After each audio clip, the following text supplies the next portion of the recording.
Go live. Okay.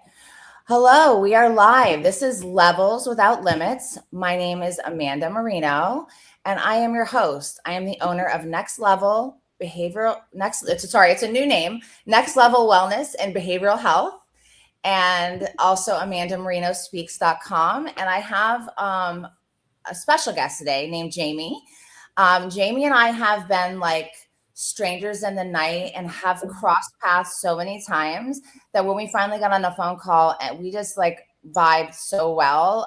My first introduction to you, Jaime, was when you were working for another organization and there was the gratitude breakfast. And at the time I was like 2016, I believe, ish. And I got an award for, I forget what it was, but it was for my nonprofit. So it was like, I was, honored. And you were like, how do I get you to come work for me? And I took it as subtle, Amanda. I took it as such a compliment because at the, like you were somebody like I really looked up to and admired and had heard of. And I know you've been CEO and brought really great value to organizations. And I know you're with like one of the best now. You're at the Meadows. You were recruited for them. So could you just introduce yourself and tell a little bit about who you are and what you do? Sure. Thanks, Amanda. So my name's Jaime Vinck, and I'm president of Meadows Behavioral Health. I've been here a little over a year and a half, and I'm a clinician by training and have practiced in the state of Arizona and been in the behavioral health space for over 20 years. Prior to that, I'm from Detroit and worked in human resources. And I've found that to be an important piece of the journey because to have a clinician that also loves Excel and loves processes and those kinds of things, the table was set immediately. It's like, oh, you're going into clinical leadership.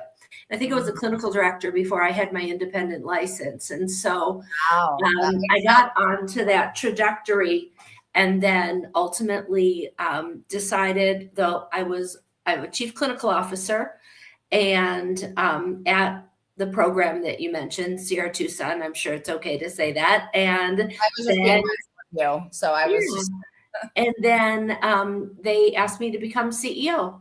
And so thought about it and decided that would have been 2017 to give it a shot. And so I have been inspired to be a leader that I believe we can run sustainable organizations with clinicians' hearts. So that's been my jam since 2017. And you definitely do it really well because you're very sought after. You constantly are getting people that approach you and want you to come work for them. And that just speaks volumes to your reputation, the work you do, and the shift and changes that you help organizations or help them hone in on, their strengths. And like, it just speaks volumes. And so there was also Jaime and I, then like I left my last job that I had before I opened Next Level 7 years ago. Jaime started like right after I had left, which was another thing that I like saw her at the Labor Assistance Professional Conference. And it was my first time I was speaking there. And the first time there, I was like there without a company. I was there just because I love that population. I love those guys and women, and they're like some of my favorite people in the world. So I stayed, I kept going as long as I could. And then now, we had a mutual client and, your leadership and then we got into the talks about the industry. Yeah. Or the field, let's call it the field. So we're in an interesting field, behavioral health. You are also the president of NAATP is what we call it. National Association of Addiction Treatment Providers. Yes. Can you share a little bit about what that organization does? Sure. So we are a trade organization supporting the addiction treatment field. And we've been around for 47 years, which is just mind-blowing to me that there has been this leadership organization around for 47 years. And it's gone through various ebbs and flows, and it's had its problems, just like all organizations, right? And Absolutely. I joined them 8 years ago as a board member. And what we've done in the past 8 years is we have really expanded the organization to work on ethics. And not only do we do policy and advocacy and very close to Washington, but we also really keep our finger on the pulse of ethical behavior. and our members have to go through certain rigorous steps in order to become members. And then we have a vehicle where if someone wants to complain about an NAATP member, we have a group of us that will do everything to review those complaints and to investigate and to come to an understanding of what's ethical and what isn't. We have asked people to leave the organization, and we have denied membership. So we're very serious about it. Yeah, that's good, because honestly, I remember a time when it wasn't that way. So I would like, that's really, I just put on here that we are open to questions. If you want to give Jamie a hello, if you're here to support her, because I know that a bunch of people reached out to me about coming on to support you, please say hello. Please come with any questions. We're open to all of that. And I will always identify them when in between gaps in space. So Jamie and I got into speaking about just connecting and laughing kind of about our crossover all these years, and realized we had so much in common when it comes to certain ways we view things. I remember, so Kate Black, who works for you, she was on the board of my nonprofit, Women Empowering Women. And that was, I think, 2016 or 2019, I had it. And it was to raise college scholarships to send women in recovery to college. And at that time, it was my mission to get good media attention brought to our behavioral health space, because there was so much bad, especially in Florida at that time. It was a day of the era of the patient brokering. And that's why I went to work for a company out of state, because I wanted to, make sure I stayed, in the up and up with my professionalism. And, it was a tough time already for Florida. And then everyone's talking bad about things and making it worse, calling out people that sometimes weren't appropriate. Just doing things that were just, we already know that there's an underbelly. And I took personal responsibility since then to put out quality content, get quality media coverage for all the good that's done, because there is so much good. If you want to touch on that. Oh, absolutely. And, I'm right there with you, because we've got to instill hope into people that are struggling with substance use disorder and co-occurring disorders. People get better every day. I know this because I've been doing this work a long time, and I still get texts saying, hey, I've got 10 years sober, 15 years sober. Those folks never get any airtime, if you will. And those of us with our nose down that do this work day and night, that we need to be celebrated, not ridiculed, and not made to be, evil deed doers. Yes, there are bad guys in every industry. Every place I've ever worked, there are people that we have less than desirable ethics. But there's many more people that have integrity, that are passionate about this work, and brilliant as well, highly educated, credentialed folks. And we don't hear about them enough. We don't hear about those ones enough. We don't. We have to find them. I think we've put our brains together. We have to find a way to work on that. But I think today is a start of something beautiful of that for us. I think so. I really do. And, that's why I wrote the Rehab Playbook. I started it 4 years. I started it during COVID. If anyone wants to get it, we will put a link in after the show where you can get Jamie's book. Can you share with the mission and purpose, what you shared with me on our phone call? It just hit my heart so deeply. Absolutely. And so I started it during COVID when I was working in a very large treatment center, and I saw what everyone was doing in order to keep our doors open. And we were essential workers. And so we were able to come to work, but I realized oh my gosh, how's everyone feeding their families? We don't want to go to grocery stores. How are we homeschooling our children? All of those kinds of things. So we set up a very supportive environment so that we could keep our employees safe and our doors open. And I became inspired to write about it and to write about the folks in our industry. And, we have a very, very collaborative industry. Yes. And even though, I was at Sierra Tucson, Sean Walsh at the Meadows, we supported each other and talked to each other all during COVID. I mean, it was quite a beautiful thing to see. And so I wouldn't have made it to where I am today without collaboration and partnership. And I started right before the pandemic. So I started end of 2019 is when I went into business. That's why social media has become my dear friend, and I've leaned into it because I had nowhere else to go. And at the time I joined like groups of people, like all kind of navigating the same things, and also considered myself a first responder because my mentors who were older interventionists were not safe to travel at that time. I traveled the whole time. Right. And the generosity of spirit of the folks that work in our industry, it's something that I felt I really wanted to capture on paper. And so I did 40 interviews and put them in a book called The Treatment Team.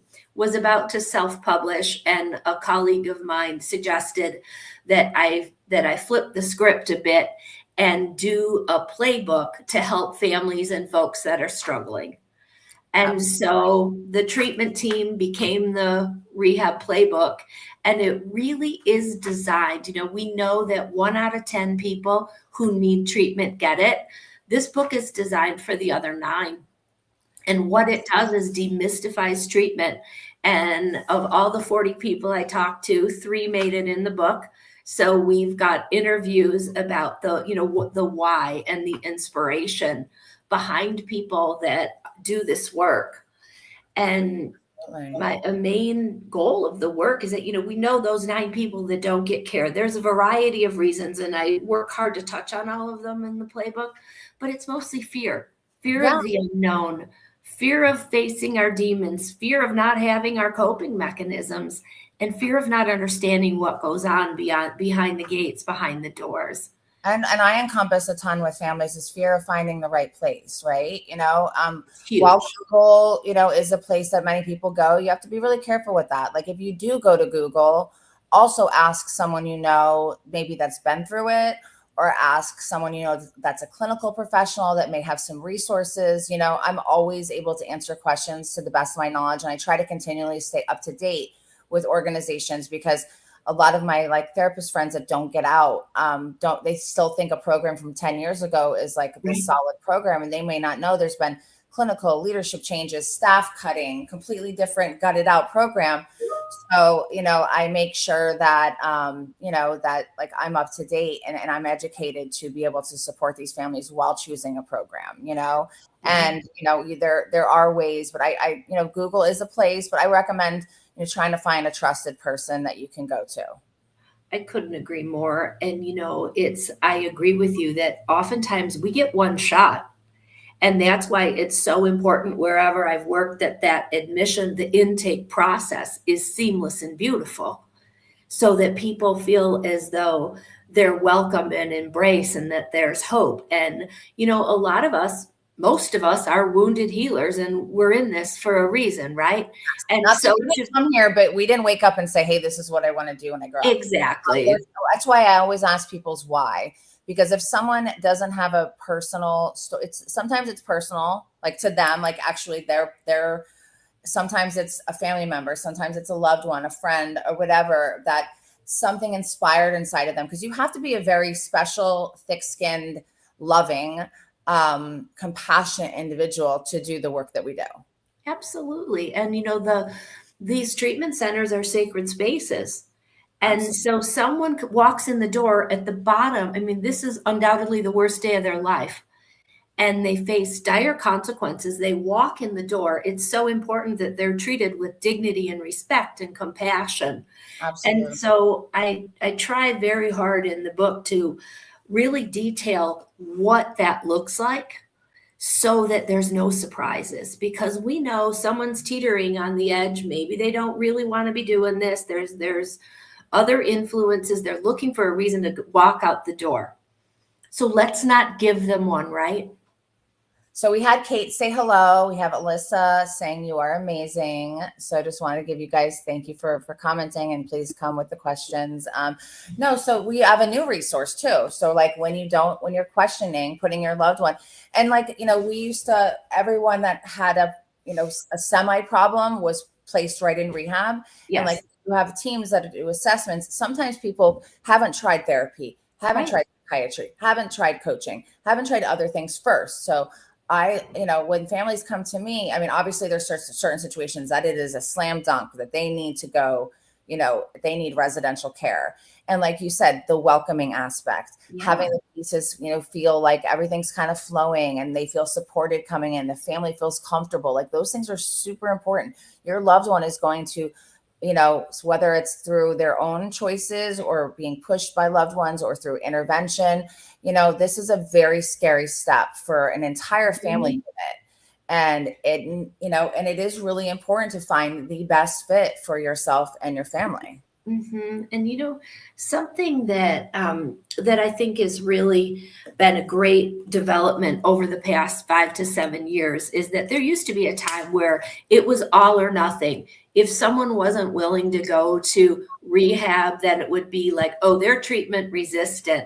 They've got to hit rock bottom, and that's ridiculous. I say it's now. Yeah, exactly. It's your show, not mine. I wasn't going to use that word, but yes, we're in alignment. But I really believe that there can be many approaches, and whatever point of entry someone will be willing to do, I say, yes, please, come on in. And that's been a change that I love about our work. And I love the coaching aspect and the family support, those kinds of things. It's all goodness.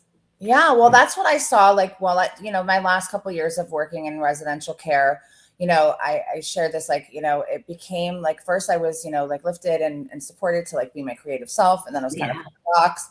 And I didn't love the feeling of being as good as last month's admissions. Like, to me, that felt an icky feeling. And I just couldn't live with it anymore. And so I saw, there was people that were doing what I was doing, but they were doing it with if you're not willing to do everything this way, then we will not accept you as a client. Right. And I thought that was harming people. And so I decided to take what I learned from my mentors, learn what I learned from people that I worked under.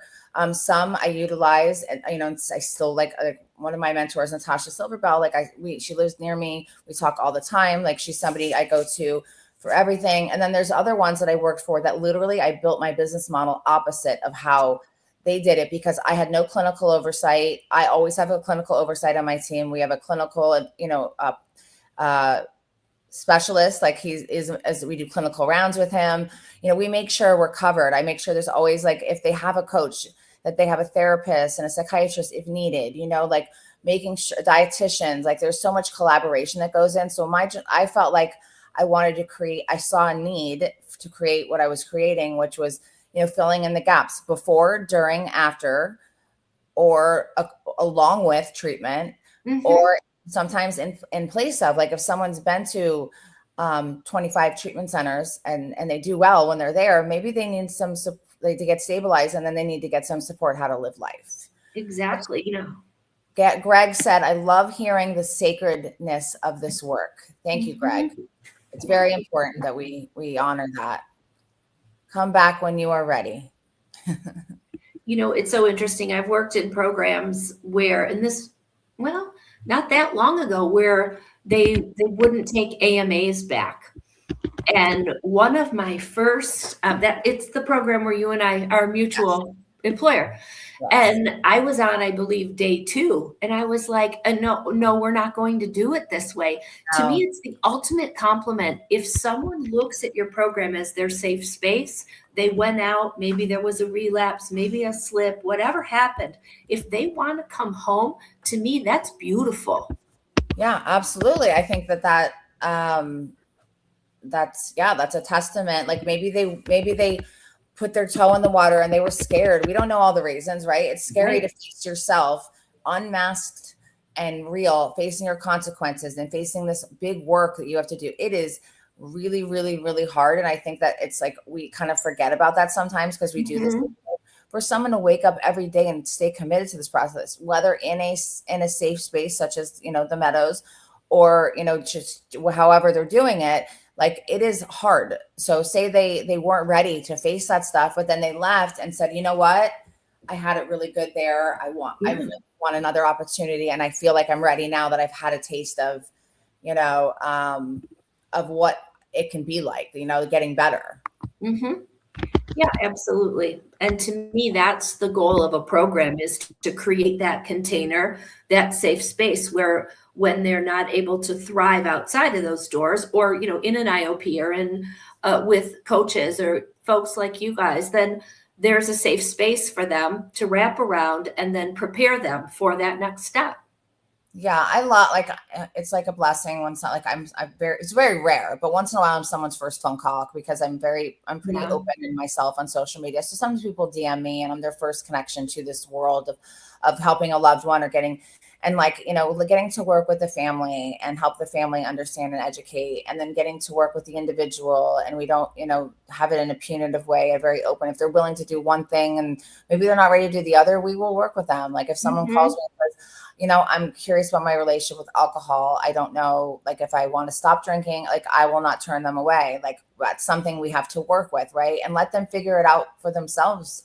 If it's not unsafe, of course. Like I'm talking like, Sure. someone that just is questioning, so those used to be things that people I worked for would not touch, Right. because they weren't fully ready to commit to this, whatever 6-month commitment with doing this, and this. And while I do hold people accountable, I do like to meet people where they are. And if we have a piece of a little like speck to get in, we can harness that and we can help change people's lives, So yeah, I think there's a big need for the residential piece, and I think there's a big need for the work that we do. So I just said hello. We have a gentleman from Italy, Aphrodite. So I said hello to him and thanked him for coming on. So the negative attention versus the positive attention. Okay. Because there's like movies and books and, plenty of terrible, especially where I'm from, South Florida. We were really bad for a while, right? There were, and like I tell people, like I was, in the field since 2013. So I was here through like, when it started to get, and I've never seen those people. Like I've never met any of them. I've never heard of any of them. So they weren't like people that were coming to CEU events or participating in like they were hiding. They were like hiding cockroaches.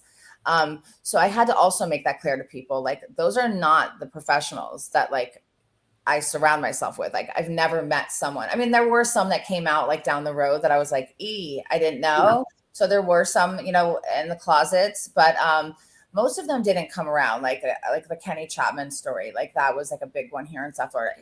No one ever knew about that program or about him or any of that. That was like its own entity.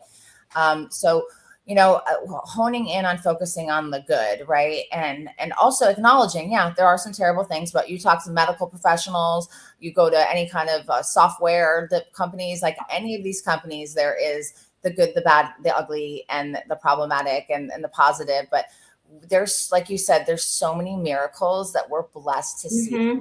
And like, I got married, I had a baby, someone I had Marchman acted, which, in Florida is a court order.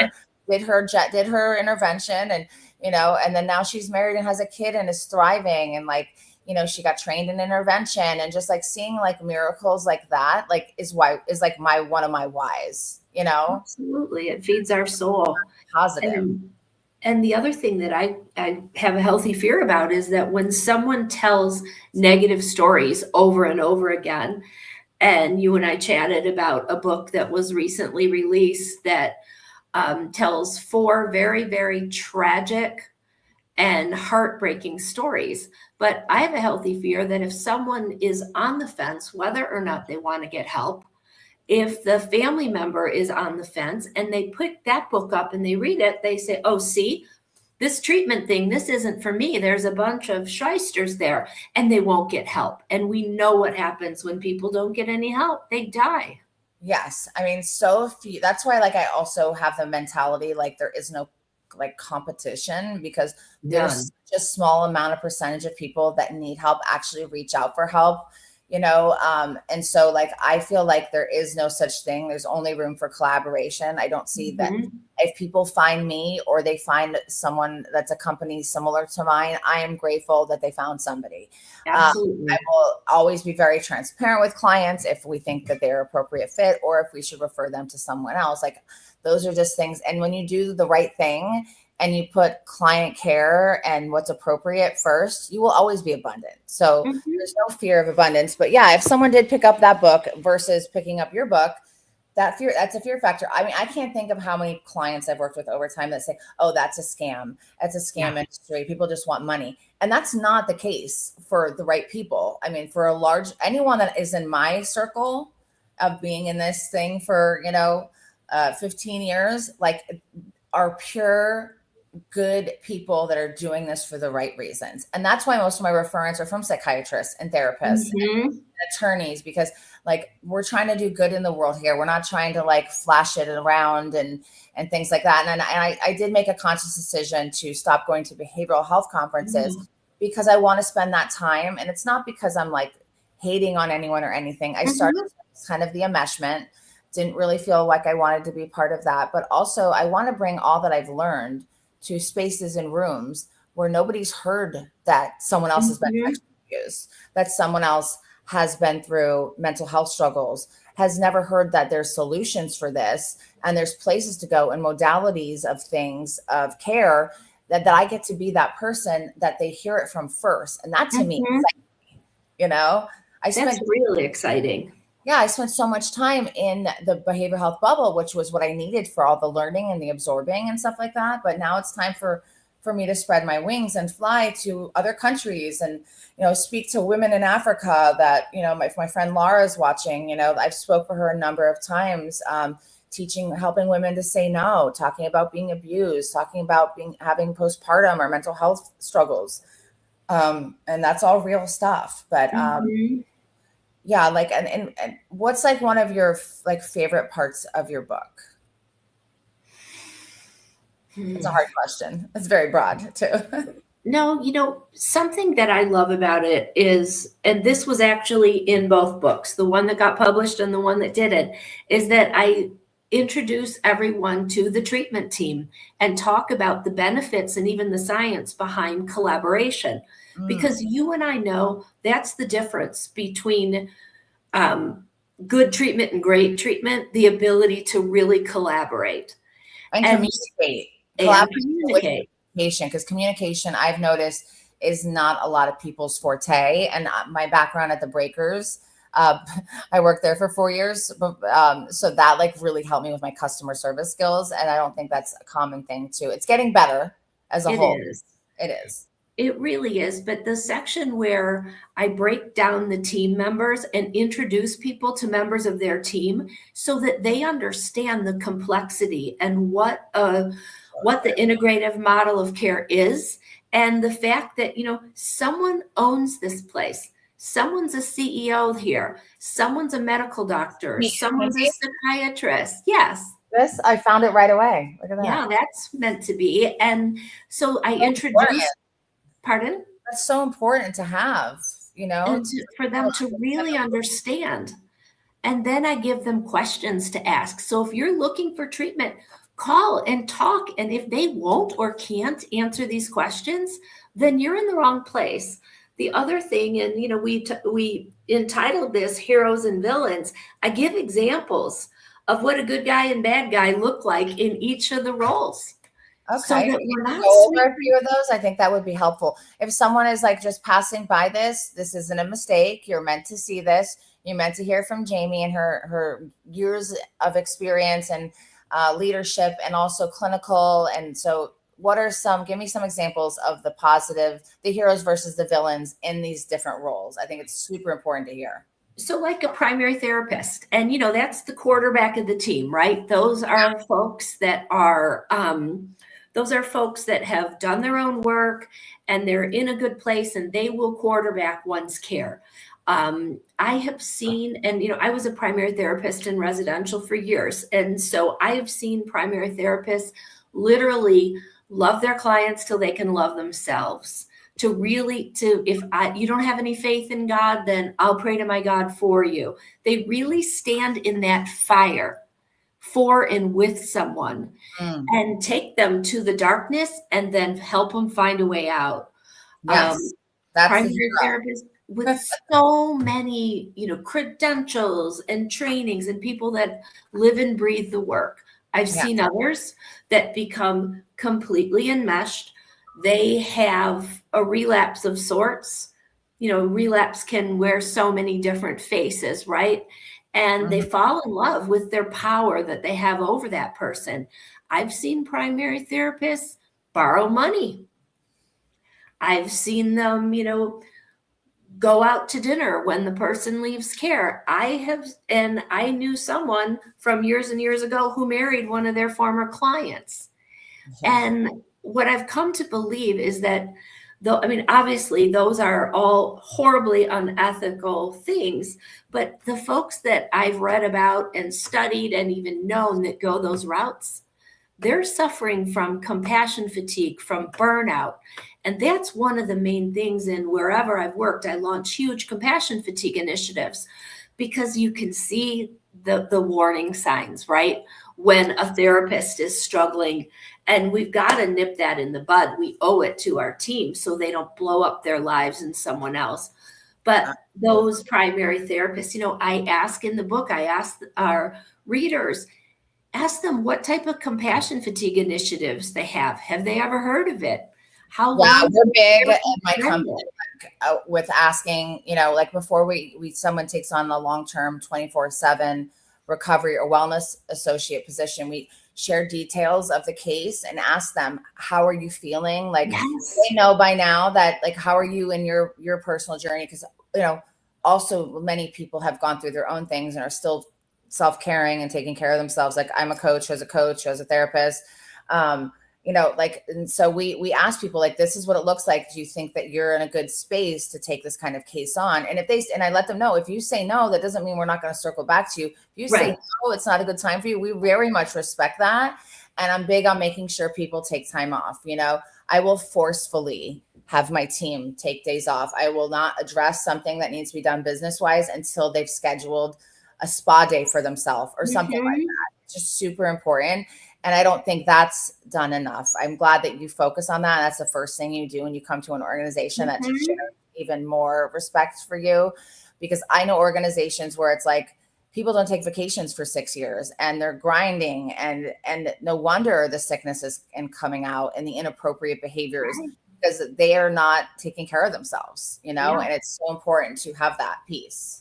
And in some cultures, in certain companies, that's rewarded, right? The leaders are grinding and running themselves into the ground. Yeah, that to me is not. No, that's not leadership.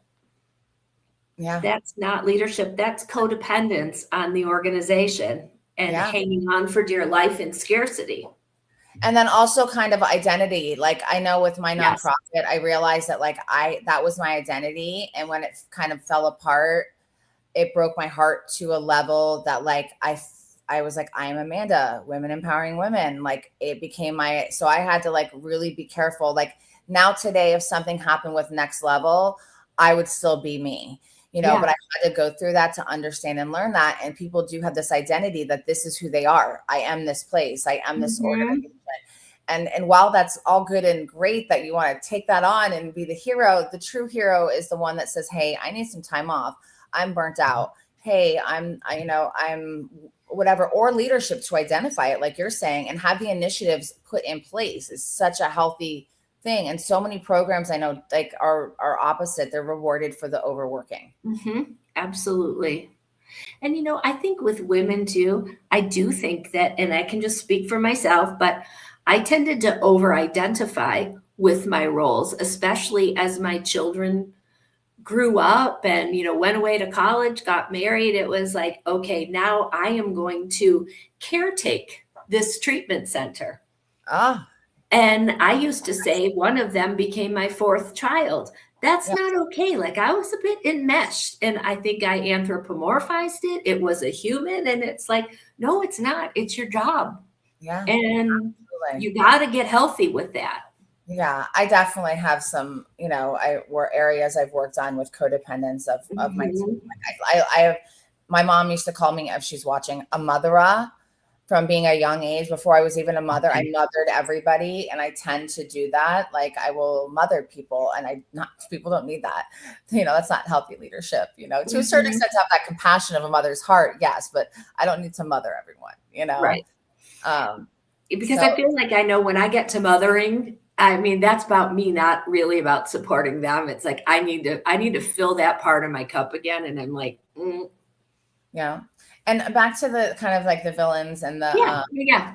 And the heroes. So like most clinical directors I know are generally great leaders, have healthy boundaries, are really, mentoring their, especially if someone's an intern or getting their license, are doing that in a beautiful way, right? Where they have it structured, they have the healthy boundaries. But I have heard of a few things recently that kind of, were more of on the villain side. One where a clinical director was taking their client's medication.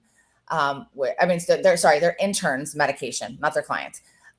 So this is like going on in a facility, right? And then also finding out that there's, someone who is consistently,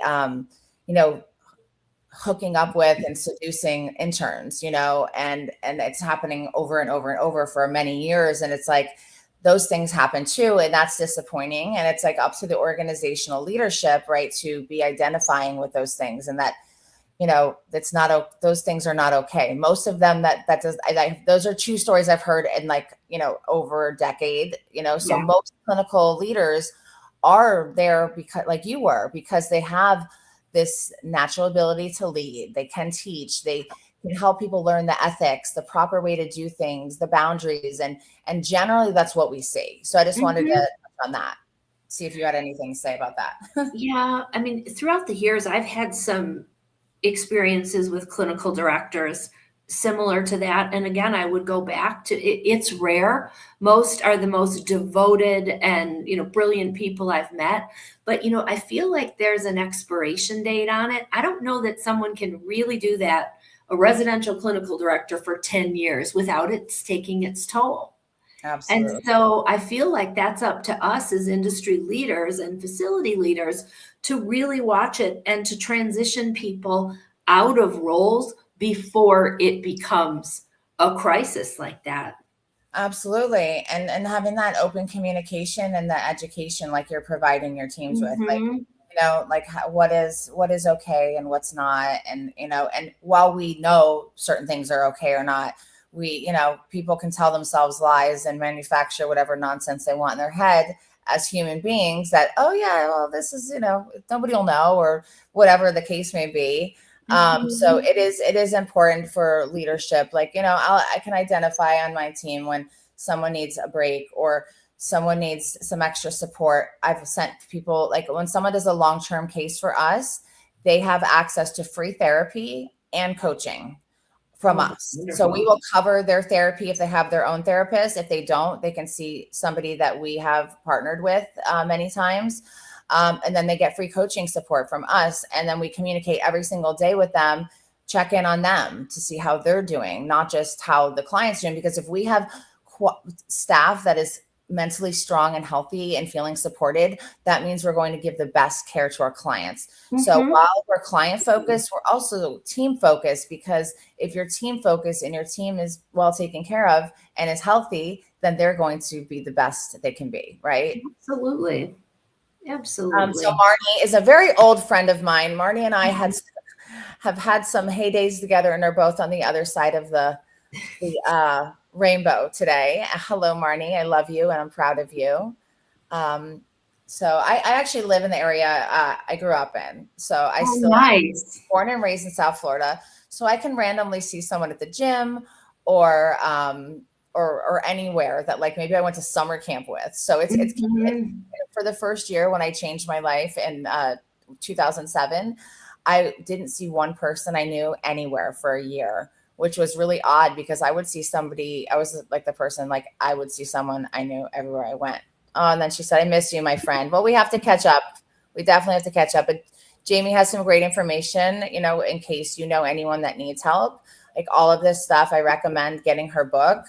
I'm going to keep showing it because I remembered to actually bring it down for the live, which is like, I can't believe I did. So yeah, anyone that's seeking help, like that's just such a great place to go, or reach out to one of us in our DMs.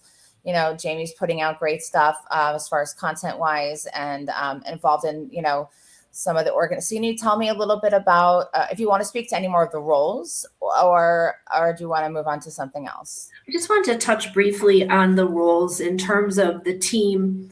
And yes, we talked about primary therapists and clinical directors, those folks. But I think it's also important, and this is primarily pertains to residential, but folks like the chef, the cook, the housekeepers, they all play a huge role.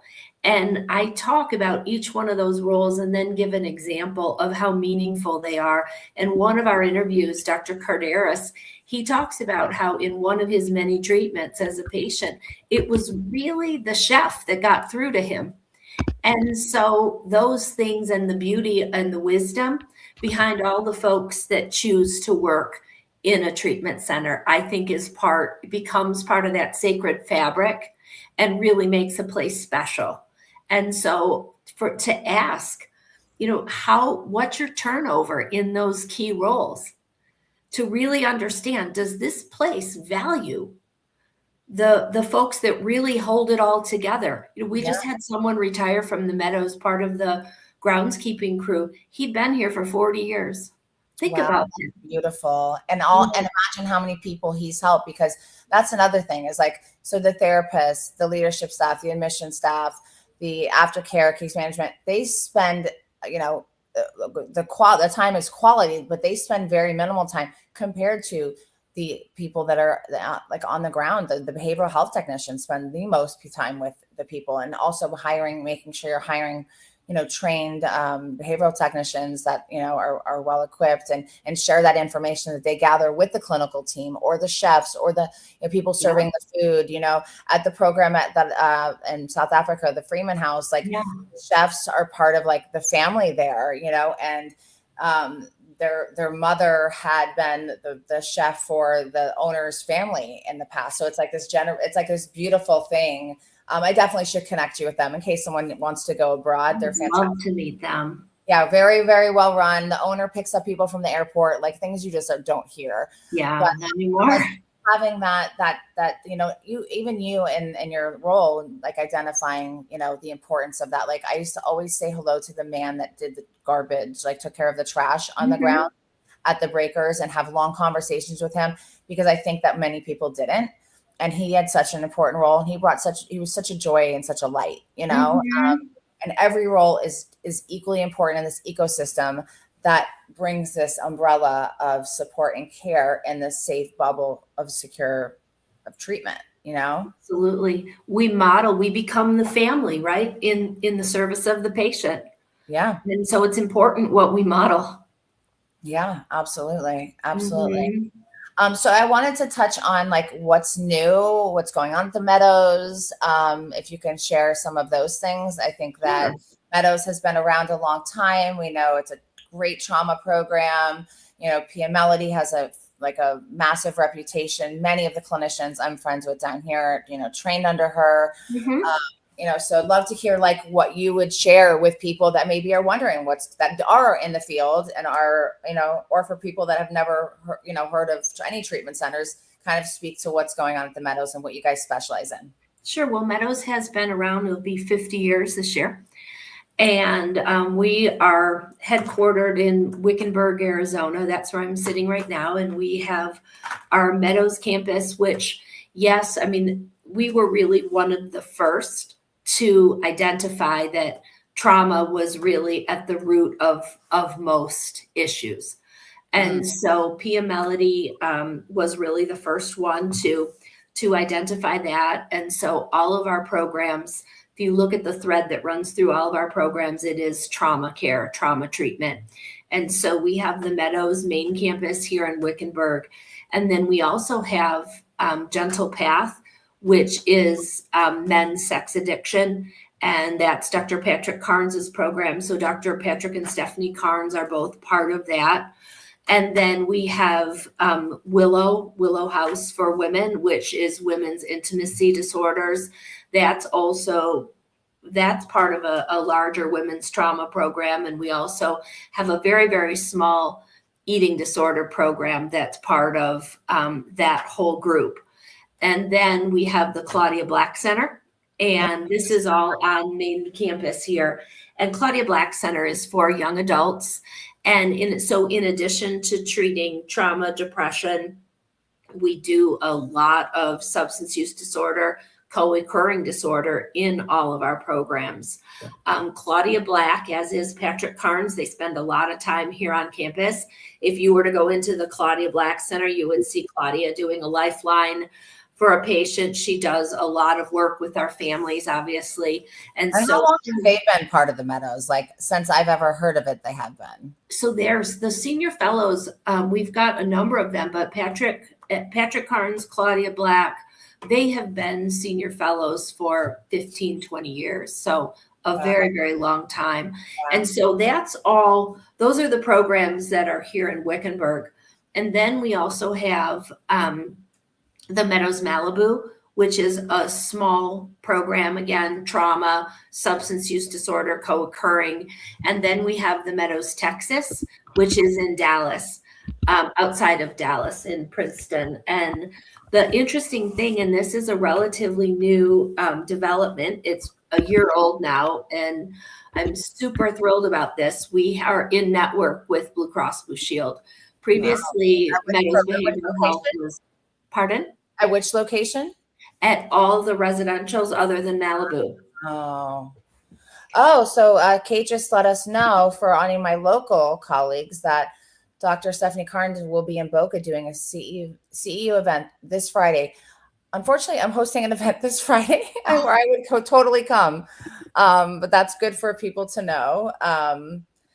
So you're accepting insurance. That's really, really amazing. Mm-hmm. Blue Cross Blue Shield. And it's been a game changer for us.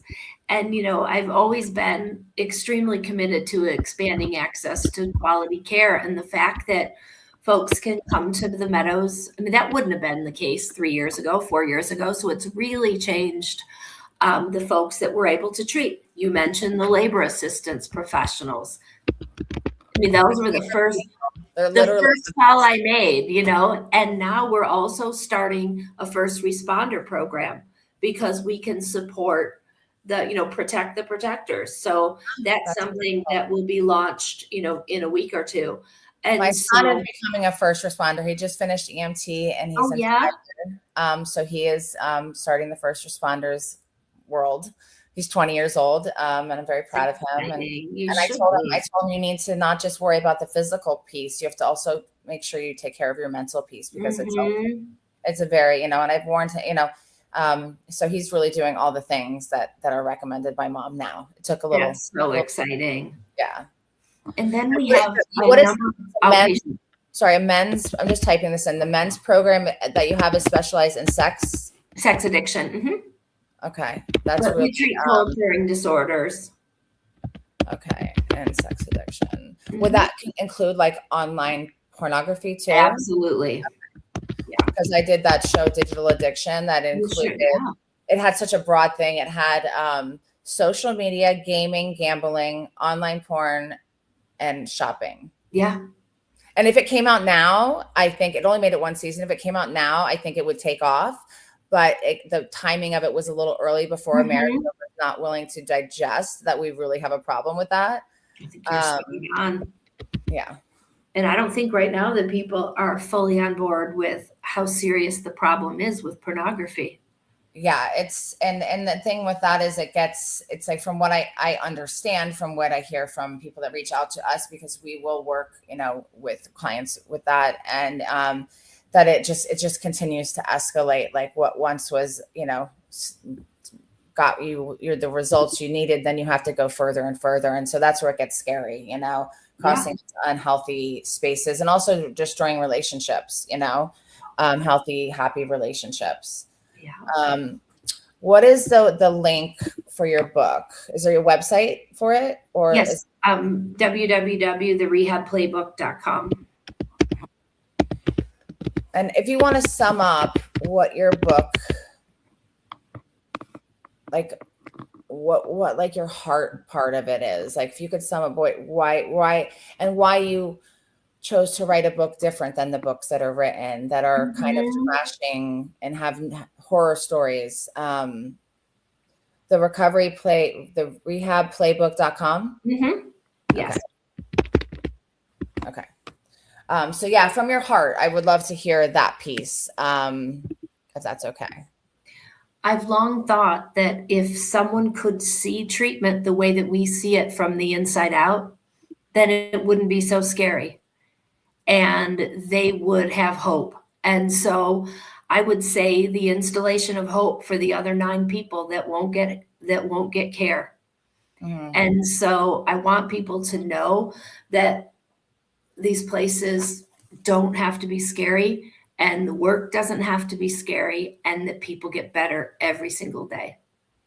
Absolutely. I love that. And Mm-hmm. anything that you'd like to say to people that are continually sitting in the negative and are not bringing out any of the light and the positive? Like, would you give that any message to them? Because it's a problem, and negative finds more negative, and then you're going to find the people that are with that in that with you. And let's not we can touch on and talk about the stuff that's the reality, right? But like, what about all the lack of acknowledgement of all the good? Mm-hmm. What I'd like to say to them is call me, let's talk about it. And, be part of the solution with us. There's so much wonderful work going on, with NAATP and Shatterproof. And there's so many ways to get involved in the goodness of our industry.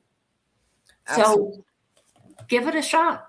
Yeah, or reach out to Jaime directly, and Anytime. listen. We've heard enough bad things. We've heard and like there's so much good going on, especially like Florida has now become an example. Like Yeah. Dave Ehrenberg, our state attorney, for a while was traveling to other states and doing education on how we got Florida together and how we got the laws and like all the things that we were doing. So that was like fantastic that we were once the worst and now we're probably one of the safest, which is mind-boggling, right? And so anything can have a turnaround. And yes, it was a problem, but it's not a problem here anymore. And it's every industry has their things, their ups or downs, but generally, like, I mean, I'm very picky with who I allow in my arena today. And like, I'm so grateful that you're in it now. And I right away heard from Zena to letting me know that she was going to share this on the NAATP page, and was really excited about that. And like the fact that you're involved in, aren't you the president? The board chair, yeah. Board chair. Okay, so you're the first female board chair too, correct? Mm-hmm. Okay, this was a OG men's club for a long time. And the fact that, Zena has been doing what she's doing with the cultural piece. Like when she came back, I talked to her the whole time she was living in Thailand. And, when she came back, she kind of like was, okay, where do I go? What do I do? And the fact that she's landed there first as a board member and now as an employee. And then now you are, like, I love your 2 women I really look up to and adore. Zena, like I claimed as my mentor when I had my nonprofit and kind of said, hey, you're going to be my mentor now. And she helped me walk through some of those dark times with my nonprofit and things like that. So I have a lot of love for Mrs. Zena Rodriguez. She's wonderful. She is. She's a real deal. She doesn't take any shit, and she has a pure heart and wants to make a difference. And you do too. And I acknowledge that. And I really appreciate that. Thank you. Thank you. It's been fun reconnecting.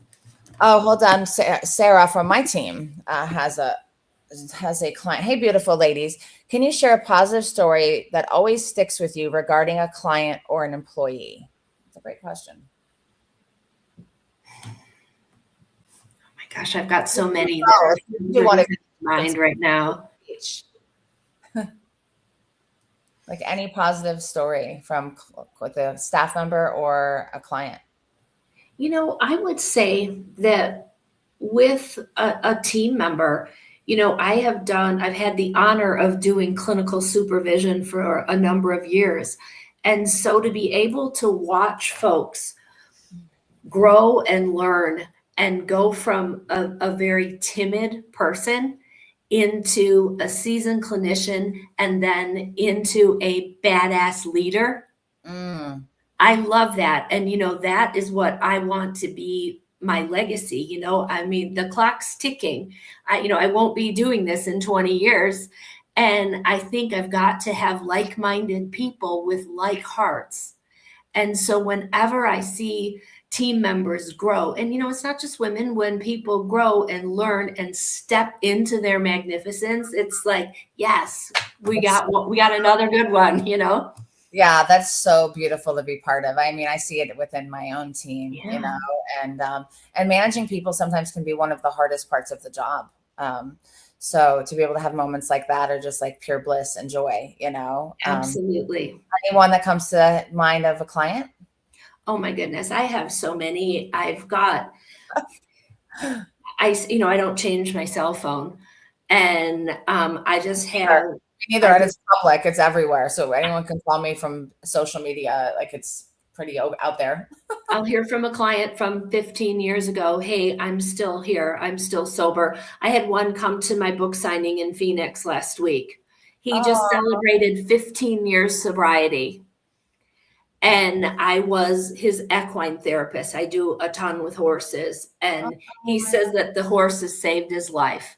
And he shows up at my book signing. I'm like, that's so awesome. Mm-hmm. What a nice surprise, right? That probably was like one of the highlights of the book signing. Oh, it was.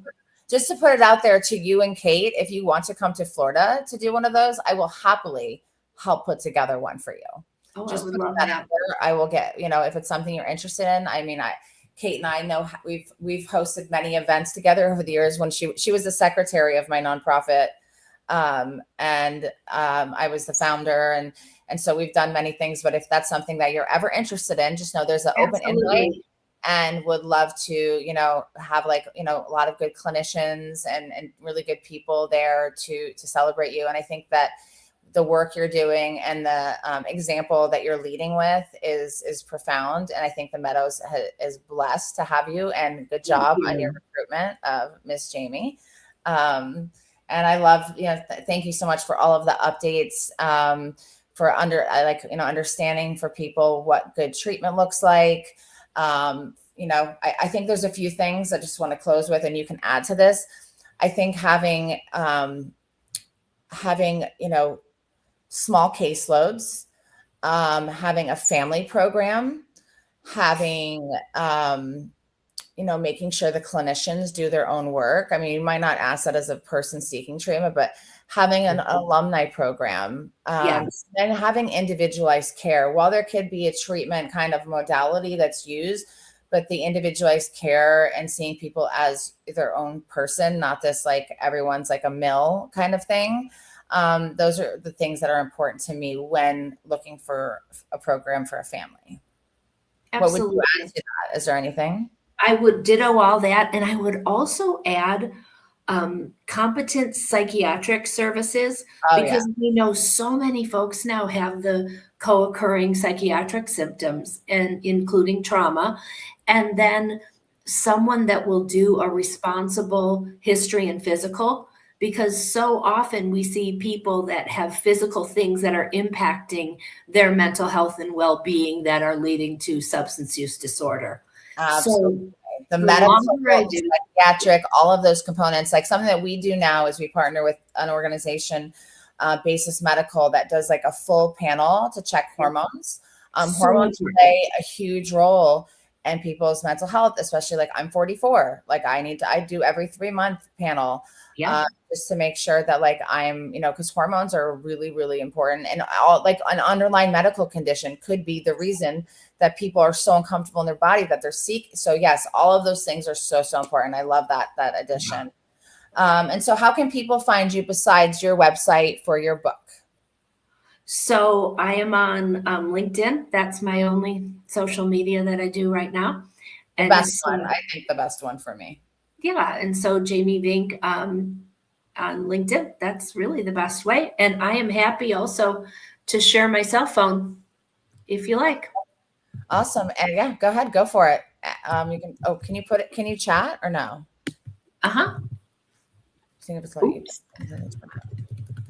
Always happy to chat. Yeah. And then also if you have questions about the Meadows, Kate Black is on here as well. She can answer questions. Jaime can answer questions. I don't see your number because it didn't show up on my, let me see. What, you want me to type it in? Sure, go ahead. I put it in the one chat I have access to. So. Okay, it didn't come up. Private. It's probably to me. Okay, go ahead, Jamie. What is your title at the Meadows? I'm sorry. President. President. And God, you're Madam President. President of the board and president of the organization. Yeah. Meadows. And I was just thinking as we were talking about the trauma piece. Yeah. How it took so long for that to actually, like, when it was like announced that it was like in the DS, it was like the root cause of addiction. We were all like, yeah, duh. Those of us Right. who forever, we know it. Okay. What is your cell number? 520-603-9212. Okay. Well, I look forward to doing many things with you in the future. Me too. And we'll definitely promote your book. And thank you for sending me my own signed personal copy. I really appreciate it. And just keep, leading with the way you do, because you're teaching so many of us. I'm ownership of a company and leadership for 7 years, and I was in leadership director roles of like business development prior, but I am still a student and have so much to learn. And I think that you helped a lot of us leaders today to look at things a certain way, and also help people that are questioning treatment and what about it, and putting out some positivity. And like I always love to interview people that are smarter than me, more educated than me, and have like a lot of value to add to the online world. I think I share with you, a lot of my therapist friends, I am their first video. I'll go to their office and make a reel with them, and then they take off with it. So sometimes people just need to have that fear walk through. So like, that's something I'm really passionate about, is like consulting with social media for behavioral health centers, as well as like just going and helping a friend make their first video, because it is scary. It's weird. I was in entertainment my entire life. It was weird talking to my phone for a long time. I was like, I can't do this. Give me a camera set. Like, I'm good. But to give me my phone to talk to, it's weird. So thank you, Jamie, so much. I'll give Jamie a celebratory round of applause, and thank you for coming on Levels Without Limits. You truly define that in all that you do, and we're grateful for you. Like, and thank you. Behavioral health, we're blessed. Thank you, Amanda, and thanks for all you do. Thank you. Talk to you soon. Bye-bye.